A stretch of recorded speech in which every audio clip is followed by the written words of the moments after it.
Good morning, everyone. Welcome to today's pre-market prep. This is for January 11th, 2024. I'm your host, Adam Holland, stock options expert market strategist. And we're looking for a fire extinguisher here because we've just been red hot this week. Google coming through for 300, over 300% on, let me check that again. I think it was around 350% on those swings, broke that downtrend. Might have a reel coming on that soon, but called that price target 2 days ago, right? And in 2 days, absolutely came through. I guess 3 days ago, being on Monday. But just snipe after snipe this week. NVIDIA, AMD, Google, Meta, Microsoft, SPY. A number of tickers coming through for us here, and it really making for a great first full week of 2024. As always, the market owes us nothing, so we take it. We take our profit, we withdraw our profits, and we pay ourselves, right? That's that you get paid.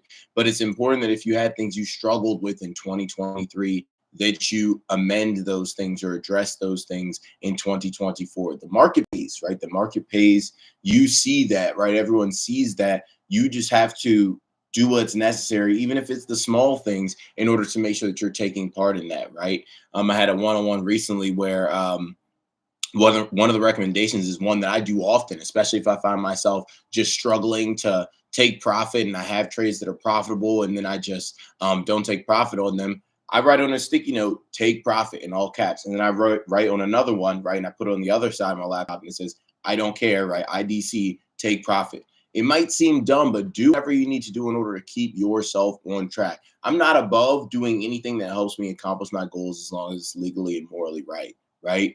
At the end of the day, like, I don't think, I'm going to trust myself. I just need to be more. If I know I'm not going to be more disciplined, right? Again, humans don't operate in any other environment like the market. None other than astronauts in space, right? So never in the space. This is uncharted territory for you each and every week. There have to be little, right? Small things, protocols in place because our minds cannot wrap around the idea of unlimited anything.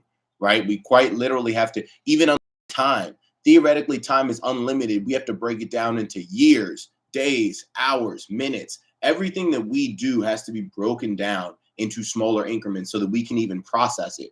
Because as smart as we like to think we are, we're not that smart, right? So I feel like a lot of people think I shouldn't have to do this, I shouldn't have to do that. I'm not above anything that allows me to do what I'm trying to do and do it effectively, right? So throw a 3 in the chat if you're committing. So actually a 4. Throw a 4 in the chat this year in 2024 if you're committing yourself to doing the small things, right, in order to reach success. Because some things might seem degrading, right? Like, I don't need to write a sticky note. I don't need to set reminders on my phone, right? If it's not working for you, then you might need to. And there's absolutely no shame in that, right? I don't need to journal my trades. I just need to make money. Well, the two are highly correlated, right? If you can't figure out why you're fumbling the bag, then you've got to make sure that you do that, that troubleshooting.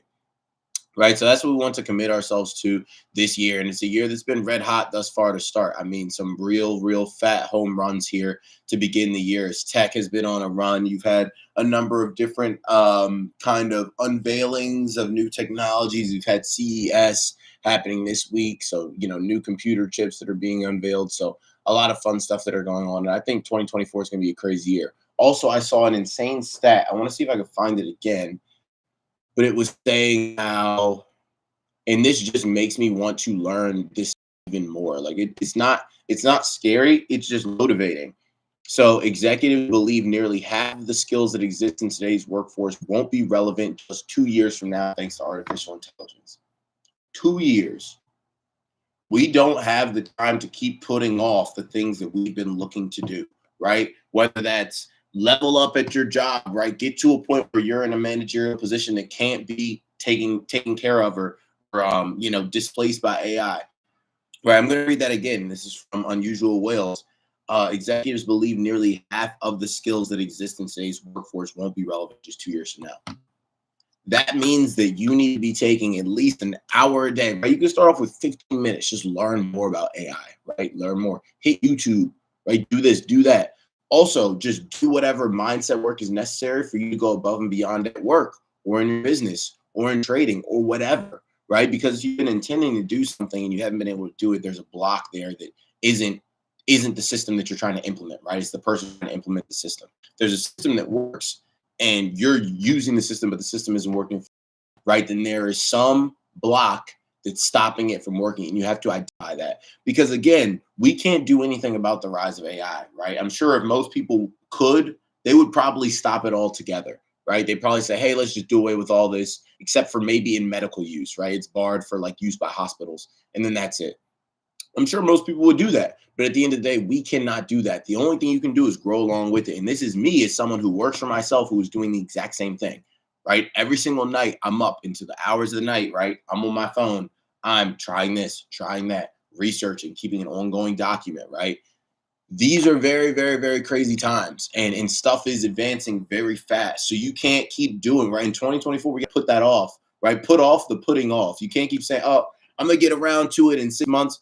Bro, in 6 months, you now have 1.5 years till AI has displaced more than half of what the normal workforce does, right? So time now is even more important than what it used to be in the past, right? Time now is those minutes that you spend watching Netflix are even more important than what they used to be in the past. That's how I see it. And again, that's not a scary thing. It's an invigorating thing because, to be honest, most people don't move unless they're under pressure, right? So now you're under that pressure. I'm letting you know that you're under that pressure. It's time to move, right? It's time to educate, right? Time to execute.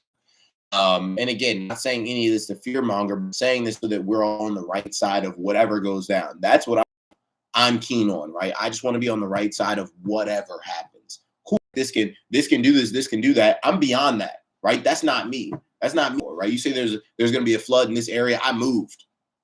I'm sorry for those that are still there, but I did what I needed to do in order to move out of the way.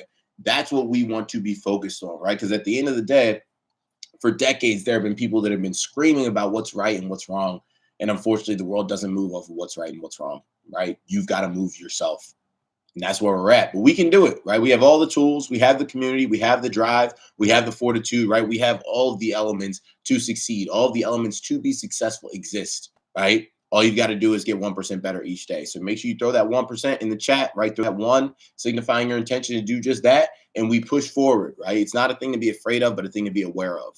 Fear and awareness, two completely different things, right? I want people to be aware, not scared, right? Because scared is what you are when you have no options. We have options, right? You just want to make sure you're aware and you execute.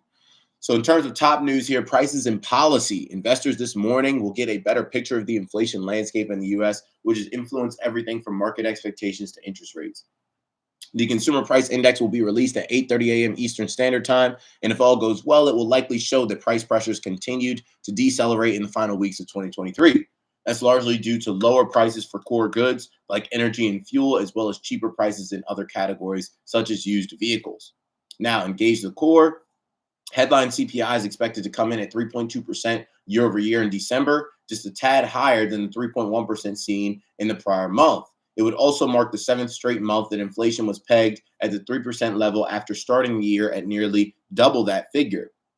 The core measure, which is favored by the Fed and considered more of a reliable indicator of inflation trends, is forecast to clock in at 3.8% year over year, down from 4% in November, and mark the lowest reading since May of 2021. That could provide additional proof for the Federal Reserve that the disinflation process has been fully engaged and a change in monetary policy might be warranted. Currently, market participants put a 95.3% probability on the central bank keeping the federal funds rate target at 5.25 to 5.5% at its February 30 to 31st meeting. I think that's in line as well. Traders have increased their bets that the Fed will make its first cut at its March 19th to 20 meeting, with the probability of a 25 basis point cut at 66.3%, up from 43.2% a month ago, according to the CME's FedWatch tool. Now, in terms of all-time highs, while there's always a chance of upside surprises, quote, looking through the noise that could muddy the waters for any given month, the disinflation trend remains on track, even if it's not always obvious for any one CPI update, according to Seeking Alpha analyst James Paserno.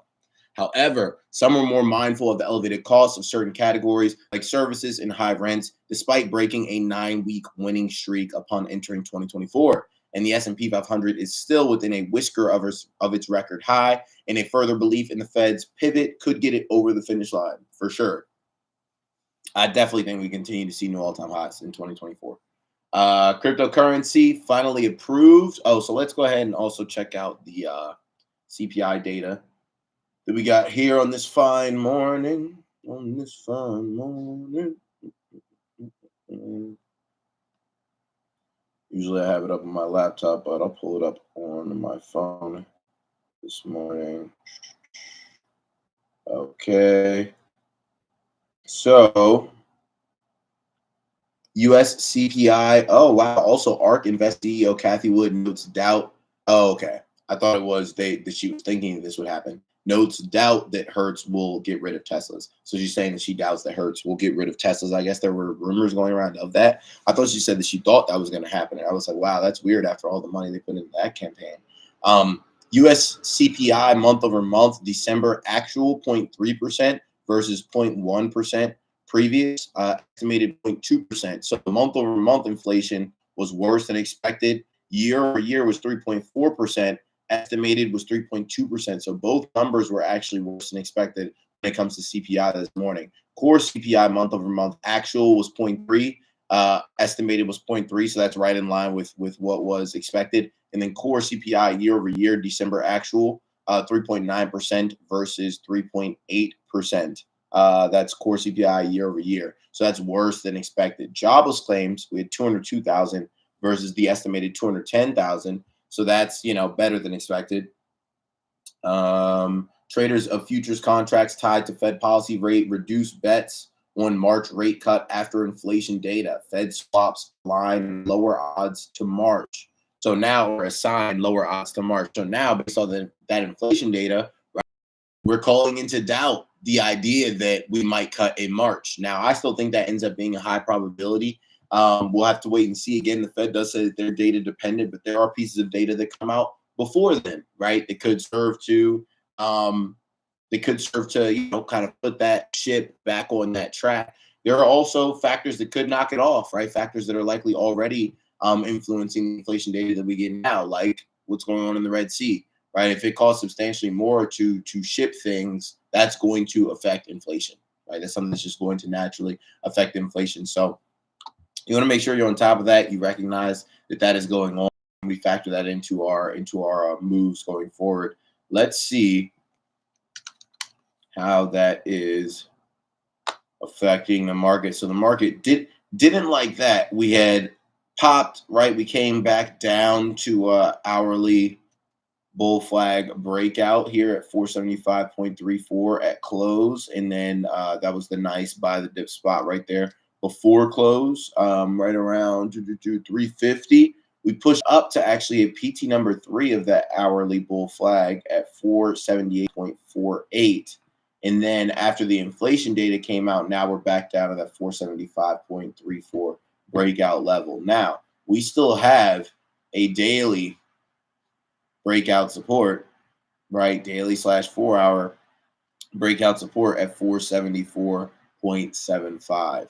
So that'll be really what we want to watch. If we do open up and we start to fall, right? We say, okay, are we holding this level on the 4 hour, right? Or are we losing it? And that's that 474.75. So, we'll look and see kind of what the market has for us with this inflation data. So far, when the data came out, it dropped, but we were higher, right, when we dropped. So now we're pretty much, we're close to where we closed yesterday.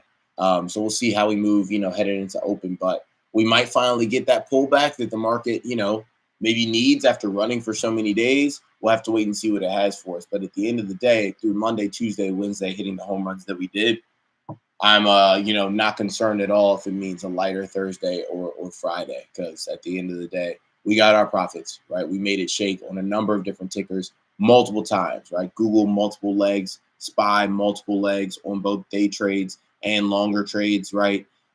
So in terms of crypto news, we had to hit on this. Finally, long way it's over as the Securities and Exchange Commission finally approved 11 spot Bitcoin ETF products after years of rejecting the applications.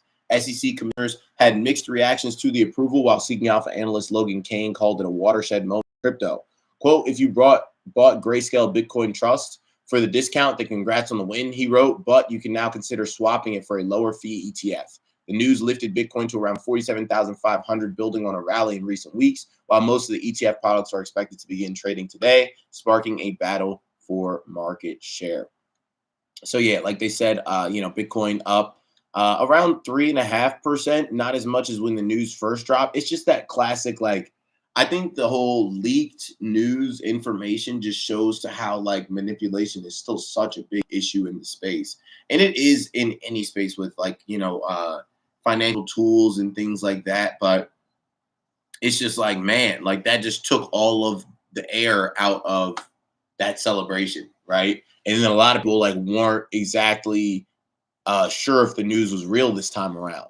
So it's kind of tough because stuff like that serves to further mire the space that is trying to gain credibility. And I don't think that is on accident, right? To be honest, I don't think they got hacked, right? I think that this is just the powers that be, banks and everyone else that doesn't want to lose control with anything that's decentralized or even trying to move in that direction. I think that they just continue to throw dirt on it, throw dirt on it, throw dirt on it, so that they can garner all of it up and then control that too. And I feel like that's what it is, right? They're like, oh yeah, we after years of not approving you, we're finally going to approve you, but we're gonna make it look super shady when it happens, right?